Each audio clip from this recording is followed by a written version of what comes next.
I'm Antonia Blythe, Senior Awards Editor at Deadline. I hope you all enjoyed the film. Yeah. How many of you was it your first time seeing it? Quite a few. How many of you cried during America's monologue?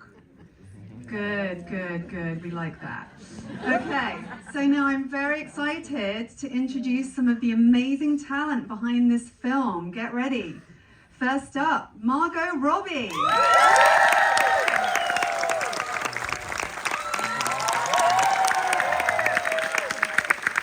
And a little bit of a surprise here, Ryan Gosling.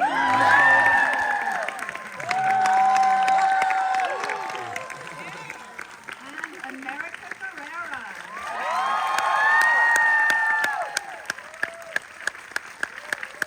McKinnon.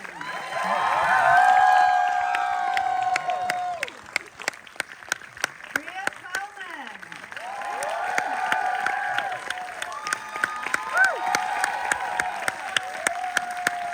And Ariana Greenblatt.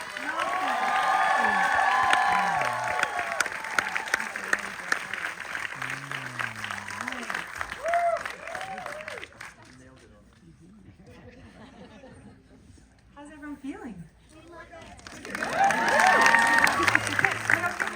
How many of you haven't seen it until tonight? Oh my gosh, that's amazing! Well, thank you, and thank you for those who saw it again. Thank you. A lot of them put up their hands when I asked how many of them cried at America's monologue. I always cry at the end moment with Barbie and Ruth. That's the ugly crying moment for me. Same. There's a lot of ugly crying moments. So Margot, I would like to start with you, and also congratulations on all the nominations for all of you.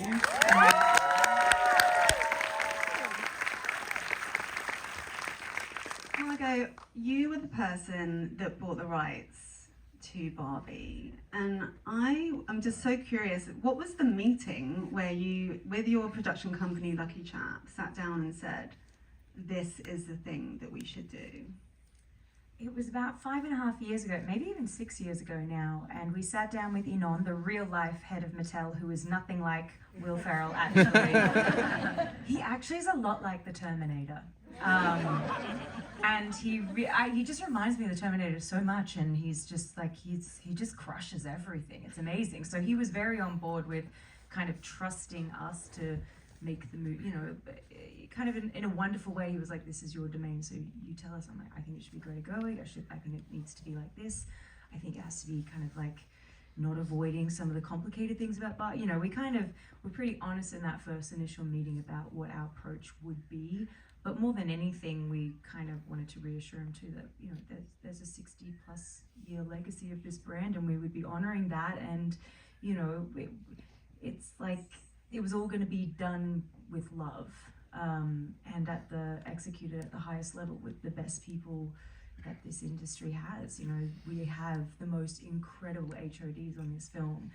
Rodrigo Prieto, our cinematographer, and Sarah Groom. I mean, every single person who worked on this film, and of course our cast, is just the very top. So yes, in that initial meeting, I didn't know exactly what this was going to be, because that's the genius of Greta and Noah. I just knew what the intention was and what I thought the potential could be. I'm really curious, was there ever a meeting with Mattel where you had to kind of fess up to what you were really going to do? And what did they say about it? We had so many meetings. If you could just be a fly on the wall for some of the meetings we had, it was... Because of course this script was bonkers, and if you think about how like kind of weird it is what you just saw, like imagine that on the page and everyone didn't know what it was going to be to begin with. So yeah, there were a lot of meetings where we had to really get them comfortable with being very, very uncomfortable. And they were amazing about it. And what kind of feedback did they give you after seeing it? Were they delighted? They had to be, surely. I mean, it's the highest grossing movie globally last year, so... Yeah, it's a process, obviously, in the edit process, and it transforms and evolves all the time. But it seems sitting on this side of the movie that it's obvious that this was going to work out, but even up until a week before this released, everyone was kind of white knuckling it. Everyone, like, no one, you just don't know if it's going to work or not. You don't know if it's going to hit or not. You don't know how people are going to respond. And thank God it did. And most of you believes that it's going to, but there's a big part of you that is worried that it won't. And you know, the money people especially are probably worrying about that more than even I am. So no, I mean, everyone was excited when they saw it, but also terrified. And you know, it wasn't until it was literally out in the world and doing what it ended up doing that everyone suddenly was like, well, of course a Barbie movie worked out. Yeah, no, we didn't know that at the time, though. I did hear that you hid in a theatre bathroom to listen to what people were saying about the film. Yeah, that could have gone very badly too. It didn't, but it was fascinating, and I would go around to theaters on weekends and just watch people coming out and kind of like listen to what they were saying and see who. Just, I mean, it was an amazing experience, and I had this brilliant experience. I was in a pub in the middle of nowhere in Scotland, and I listened for about 30 minutes to a group of guys on a bachelor party discussing the Barbie movie, not knowing that I was sitting 2 feet away from them. And it was just truly fascinating. And there was, you know, people who at the table who refused to see the Barbie movie. There were people who, you know, one guy was like, dude, it's a cultural moment. Don't you want to be a part of culture? And the other guy was like, I'll never see it. By the end, he did want to see it. I mean, it was a whole thing. And really, people's reactions to the movie has been the biggest reward of this entire experience, whether it's having a moment like that, or whether it's listening in the bathrooms, or whether it's seeing what people are writing online, or even just seeing like how much pink I can see in this room right now. It's just, those moments are what makes it, it's what makes it so. I've never been a part of something like this, and I probably not like this. Like, you know, I've done comic book stuff, and you know, and that gets a big reaction. But this felt very different. It still feels very different, and I can't think of a time when, a movie's kind of had this effect on culture, and it's amazing to be kind of in the eye of the storm. I hope you went up to those guys in Scotland and said hi. I wasn't going to, and then I did. I at the last minute, as I was walking out, I went to their table and I was like, thank you for seeing the Barbie movie. It was very funny. They lost it. It took a full minute for them to realize, and I was practically out the door, and then they were like, oh! So, Ryan, I was watching an interview that you gave previously where you said, I'm going to paraphrase a little bit, forgive me. You said something about having read the script and realized this was going to be really hard. And you said something like, how do you play a 70-year-old crotchless doll? Is that correct? So I am curious, how did you set about, I mean, what are you basing this on? Like, what do you think, what's going through your head when you're like, how am I figuring out Ken? And what were the conversations you had with Greta and Noah about that? Well, even though there is no, it's true, there are no books you can read, no biographies on Ken, no documentaries, there's really nothing. We did have this brilliant script that was just so layered, so deeply thought out. It was just so like unexpectedly philosophical. It was like, you know, and I think Greta does she have a degree in philosophy? She should. But it's almost like, I don't know, is it like Descartes who said, I think, therefore I am? But it's like she was going, okay, she took it one step further and she was like, I can, therefore I beach. But there was this layer to the humor where it was like she so like deeply understood how she could use comedy to facilitate a more serious conversation. And so she started it, you know. There was no one ever had the thought, I wonder what Ken thinks. And if anyone did, they let it go very quickly because it seemed like a waste of time. But she just said, no, I'm going to dig really, really deep into this. And, you know, she found such interesting and beautiful things. So that was there, that work had been done. And then it just sort of became like sort of trying to, we started a kind of, because she was in London, a kind of a text exchange really that was sort of just photos, and it ended up looking like what I imagine Ken's Instagram would look like. If he had one. It was just all these kind of weird inspo, and it's sort of like it's almost like Battleship, where you're kind of trying to guess like where the other person is, and I would send like a picture of like the Barbarian Brothers from Maxim, or like a muscle fitness magazine from the 90s that I remembered as a kid. She would be like, okay, but maybe more like this, and then she would send like a picture of like that guy from the Warriors, you know? And then I'd be like, all right, well, what about this? And I'd send the Ultimate Warrior from the WWF, and she'd be like, yeah, but maybe it's a bit more like this. And then she'd send that guy from Xanadu. And it's the same guy, by the way. And I was like, okay, I'm getting a connection. There's a theme here, and it has to do with that actor.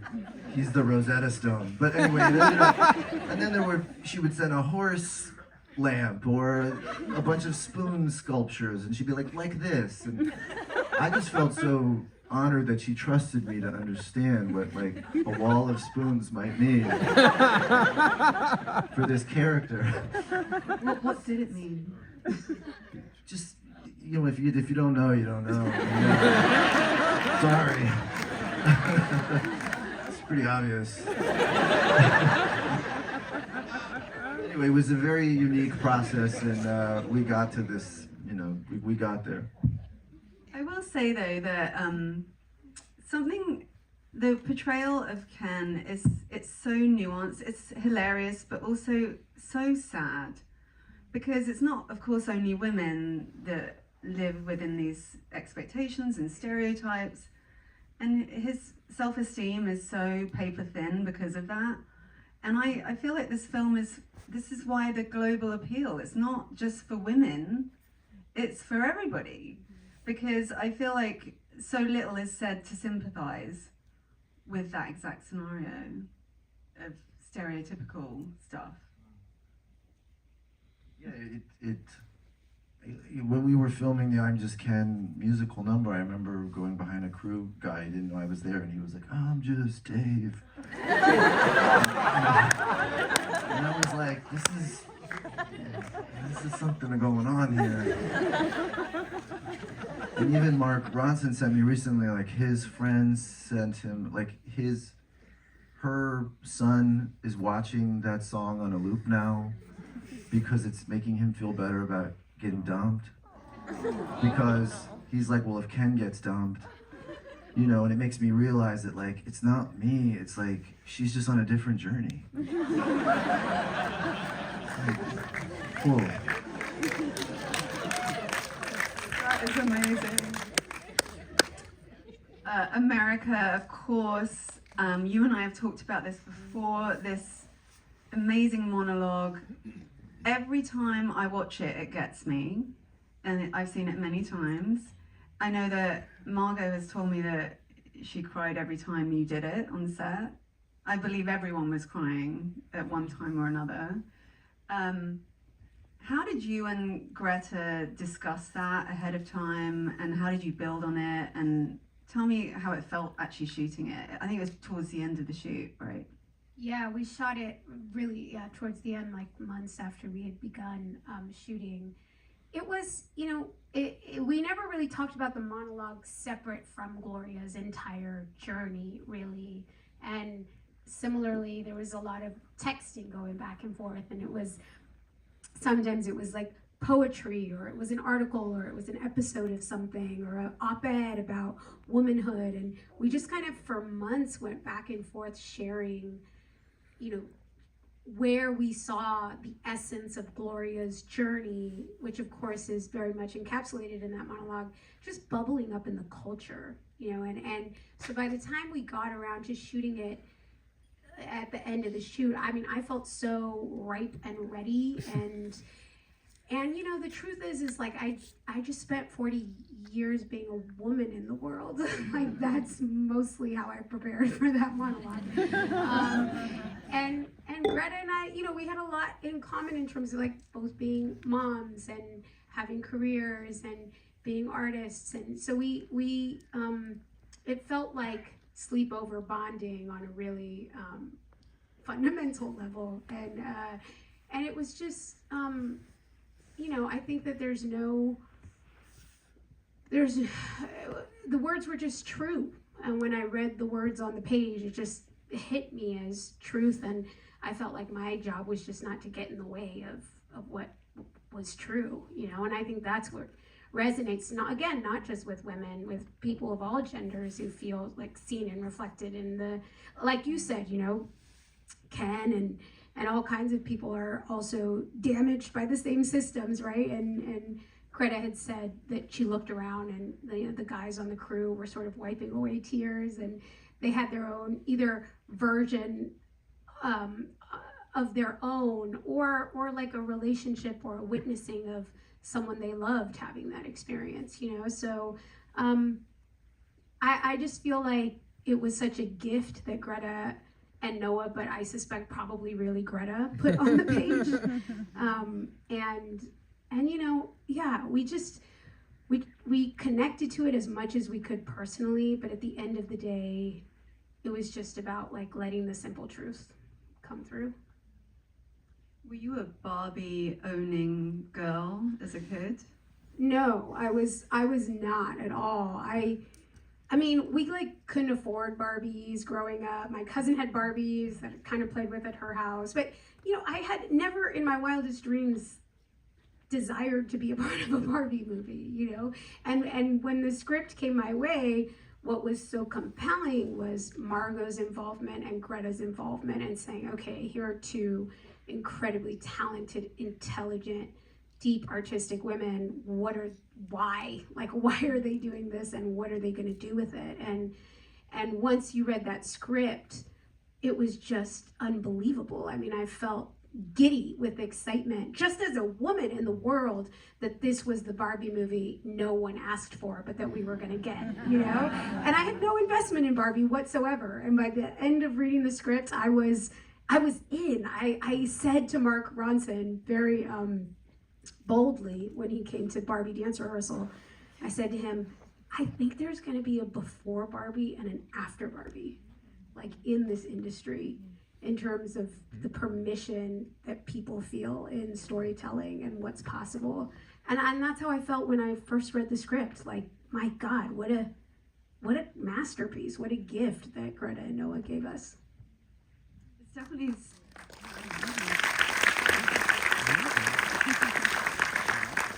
You're right. I think it's definitely set a precedent and will change the kinds of films that will get financed going forward, and that's an amazing thing. Thanks to you, Margot. I have to say, I think I would have absolutely loved to have had a shame Barbie or a cellulite Barbie as a kid, and I'm hoping that becomes a thing. But like Kate's character, Weird Barbie, all my Barbies had no hair and had their legs at weird unnatural angles. So tell us about coming to the role of Weird Barbie. Did you immediately go, this is going to be amazing? What was the process? I feel nervous. This is my first SAG screening, and being in a room full of peers,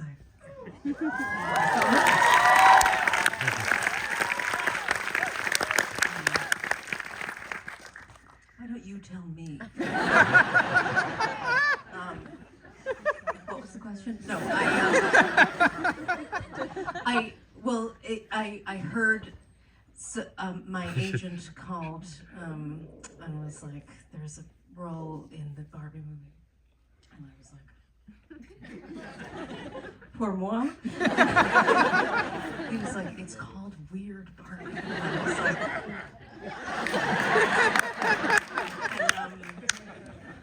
I read it, and I was like, I don't have to change a line. Usually I feel compelled to and want to, put my own like spin on the dialogue and stuff. And I was like, wow, this is what I would write, only it's 10,000 times better, and I don't have to, I'll just say exactly what this is. Okay. And so that was amazing. And then my biggest thing became like, what are the clothes? Because we know the hair of these Barbies, that's easy, but they're always naked. The clothes have been flushed down the toilet and burned and buried with the dog, and what will I wear? And that was the funnest part of creating the character, as it were, working with the amazing costume designer, and working on the hair and the makeup was like such a fun journey. Yeah.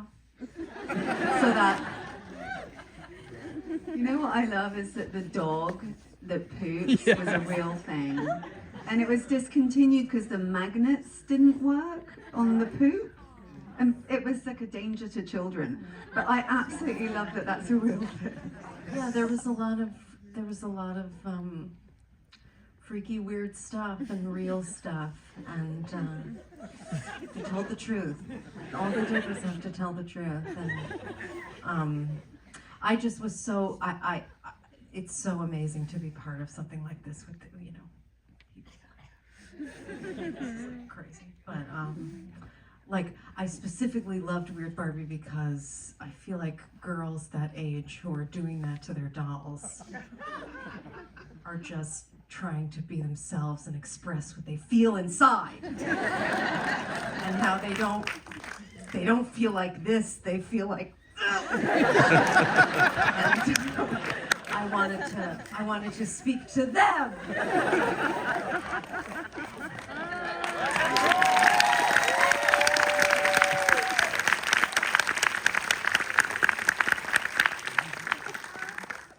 Clear up a little thing that wasn't your actual leg at that angle. I can't clear that up for you. That will remain a mystery. No, it wasn't my leg. I can't do that. I heard that there were holes in the scenery in which to put your actual leg at the same time. Yes. Which so is the ingenious. stance was not, it was like, less impressive. Rhea, I adore your character in this movie. It's amazing.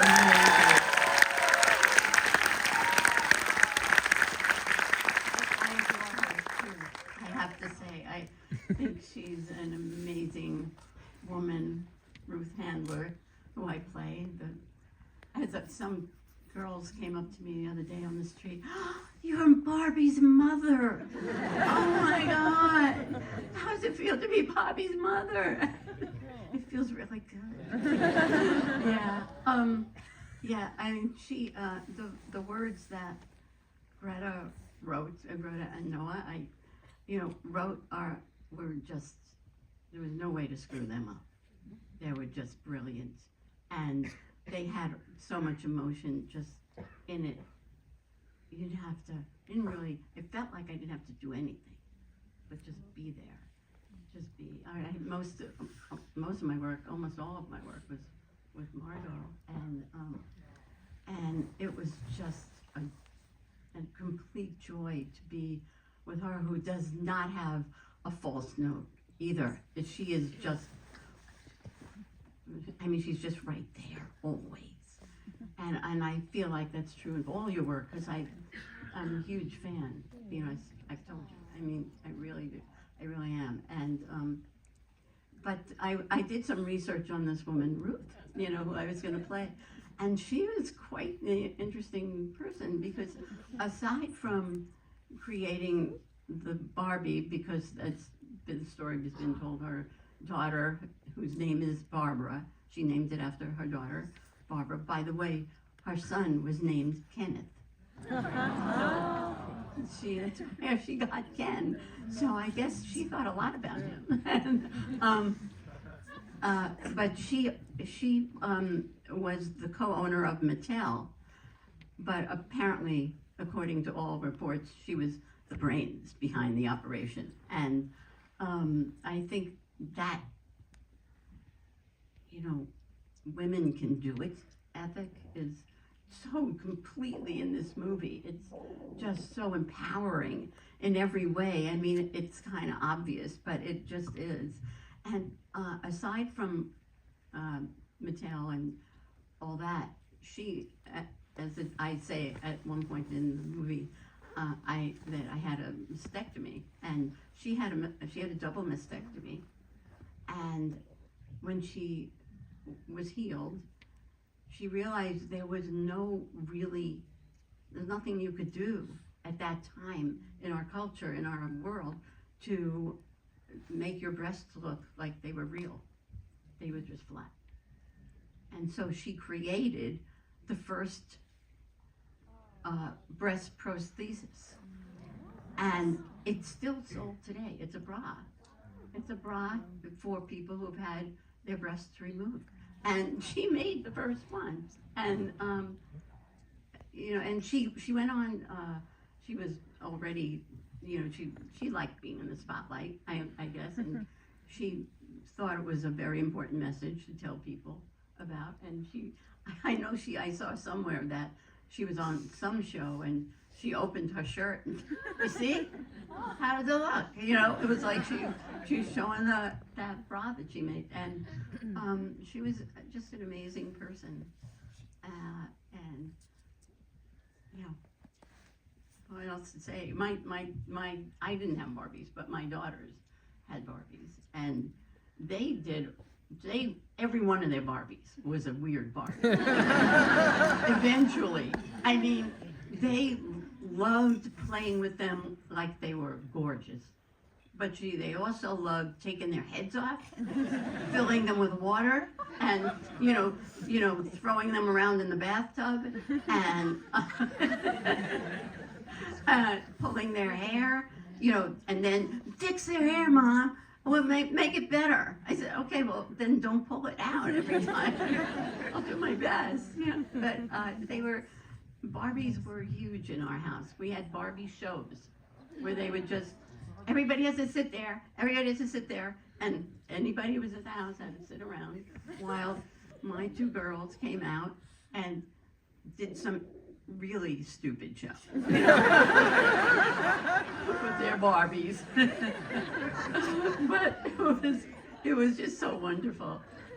And I just want to say one thing about, the movie being for everyone, not just women and girls, is that the other day I was hiking in the park, and I live around the corner from a canyon, and this man was sitting on the trunk of his car, which was open, putting on his shoes, like he had just done a hike, and he waved to me, and he said, "I really loved you in Barbie. I know that movie's not for me, but I just have to say it wasn't made for me." But I said, "Of course it was made for you. It was made for everybody. It was made for everyone." And it was like there are men who just love the movie, and it's hard for them to say it, but man, I've seen more men cry over that movie than women, I think. Yeah. Anyways, I'm just thrilled that I'm a part of it.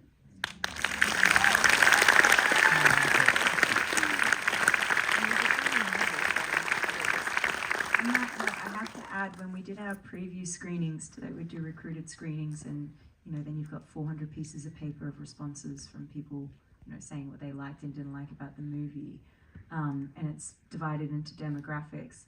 Young teenage boys loved Ruth.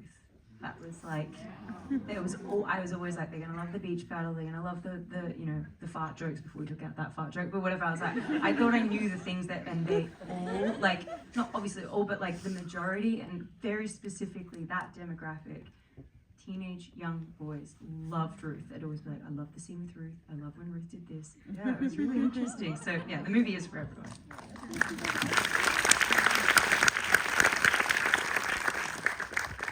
Ariana, I absolutely love your opening scene where you just shred Margot and reduce her to tears. But your character is this really important counterpoint to, you know, all the kind of, oh, Barbie's fantastic, you know, and you provide this kind of, wait, why are we being told we can do anything but only if we look like this? So tell us about how it felt to deliver those lines to Margot, which are pretty harsh, and just putting that scene together and what that experience was like for you. Yeah, Mom, can you open my water? I did try and I can't do it. My hands are really sweaty, so thanks so much. Sorry, I was waiting this whole time. Thank you. Okay, so obviously you can't yell at Margot. You can't. And staring at her, and as she would like truly cry, and I just have to like double down and just really ruin her. It hurt, but it, you know, it's necessary to give that different point of view. And I know many people that like when you hear Barbie, like what is this gonna do? But yeah, I mean, growing up, I had the big dream house, and I just put Monster High dolls in there because I was that kid. I had Monster High dolls. But yeah, I mean, you know, especially me, who obviously doesn't look like stereotypical Barbie. I don't have blonde hair and blue eyes and whatever. Growing up, it's like, obviously now they have, thankfully, so many different types of dolls for kids to play with, but there wasn't many, and obviously, you know, you want to be represented growing up, especially in toys that everyone has and your friends have in your house. So having that different point of view, I feel like was good and refreshing. And obviously at the end, Sasha wanted to stick up for Barbie, and she wanted Barbie to have the ending she deserved because it wasn't her fault at the end of the day. So yeah, I mean, Sasha's fun. She's misunderstood, you guys, okay? She's not a bully. She's just very strongly opinionated, and she communicates that in a very specific way. Yeah, but you know, yelling at her wasn't easy. But again, it was just, I had to do it. It had to be done. I love it when she's like, what is this song, you guys? That song actually was stuck in my head forever. Also, I remember the scene where America and Margot had to sing that song together, and I was in the back just trying not to die laughing. I was just trying to be like the angsty teen, like, oh, they're so embarrassing, but I just wanted to either join them or just cry laughing in the back of that car. And obviously, Margot, you're too hard on yourself with your voice. You sound great, but you were so nervous. And I just remember you being like, you don't have to hear me sing this, do you? And that whole thing was great. And America, you have pipes. I don't want to hear it. Like, you can sing, okay? America, you can sing. What? Yeah. I just remember about that scene that, like, we thought we were just shooting, like, a snippet of the song, and then Greta came over and she's like, the whole thing. And we're like, we don't know that one. It's complicated. I mean, it's not straightforward and it's just repeating like a bridge or whatever. It's like there's a lot of Very philosophical. very wordy. Yeah. I remember they printed it out. They printed the lyrics on like 3 pages, and you were just like trying to memorize the whole song in this little amount of time. But I think also Ryan came to my rescue because he could also sense how mortified I was to be singing in front of everyone, and he joined in the car and like set up, and you sang extra loud, and you didn't need to do that, and I'll always appreciate it. You made me feel better.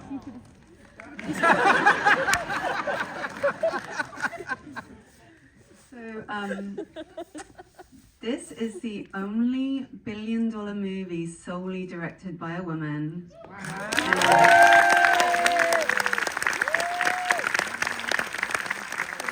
It actually grossed 1.4 billion last year, globally, the biggest film of the year. But there was a lot, obviously, of online discourse around the Oscar nominations. I want to say there is so much to celebrate. It's your first producing nomination. You got Best Picture, America, Ryan, amazing. There's so much to celebrate. The SAG Ensemble nomination, your acting nomination.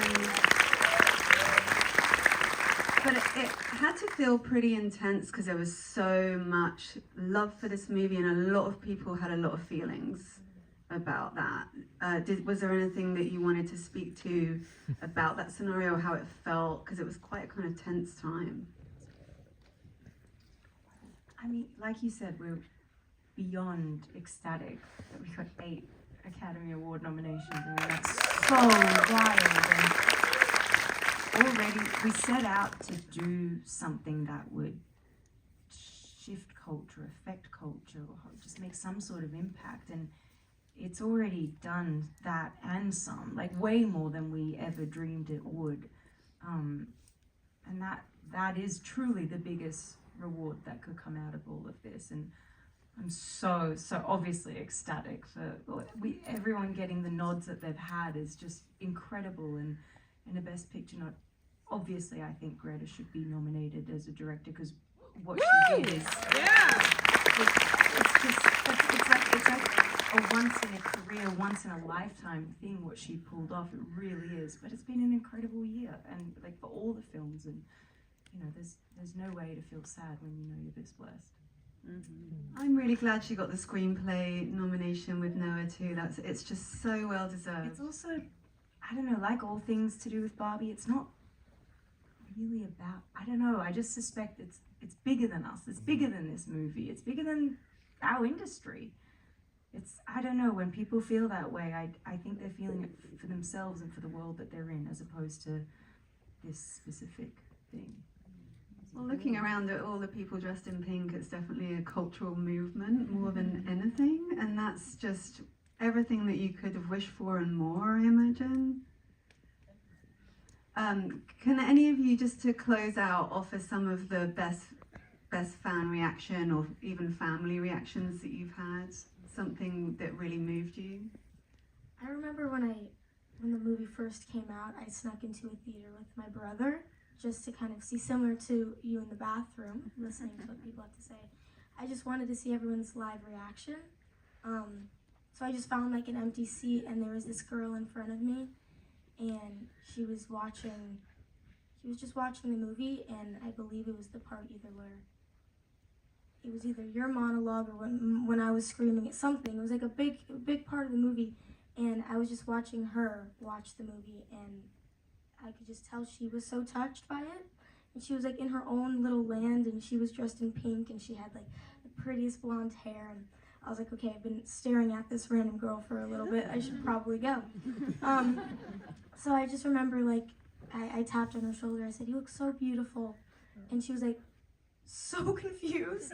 Like, where did I just like spawn from, and how long have I been there, and that whole thing. But it was just wonderful to watch her and have it soak in for the first time for her. And it was just a really nice moment. She was so confused, but you know, those little moments is what I feel like means so much to me and everyone who was a part of this film. It's just how it affected the people individually. And I also remember all of my guy friends from high school. I didn't know how the hell they were going to respond to this movie, but they loved it, and they came and watched it with me, and they wore pink, and they asked their sister for their pink whatever, and they were fully in it, and I was like, mad respect for you, damn. But they loved it, and then, you know, drove home listening to Ice Spice's song, and it was great. I'd add to that. I remember opening weekend, a friend of mine texted me, and he's like, took his 3-year-old daughter and 5-year-old son, which is the exact ages of my kids actually, to see Barbie. And he said that they were walking out, and neither of them said anything the whole walk to the car. And then they got in the car, and his 3.5 daughter goes, "Daddy, I'm the boss now."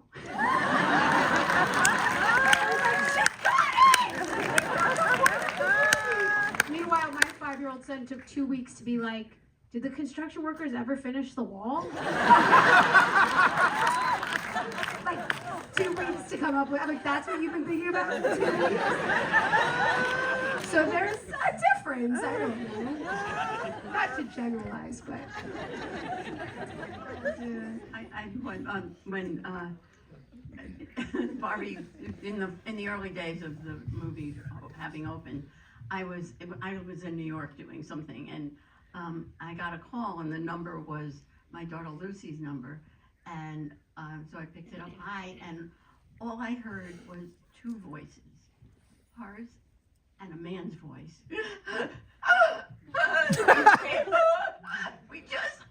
We saw.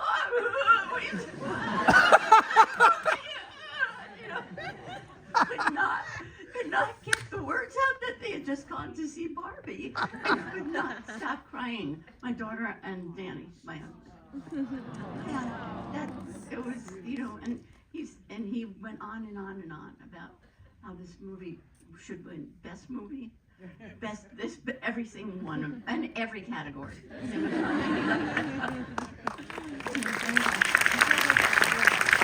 Well, I'm so sad to say that's all we've got time for, and I just want to thank all of you for being here. Congratulations on all of your nominations, so well deserved. Give it up for Barbie.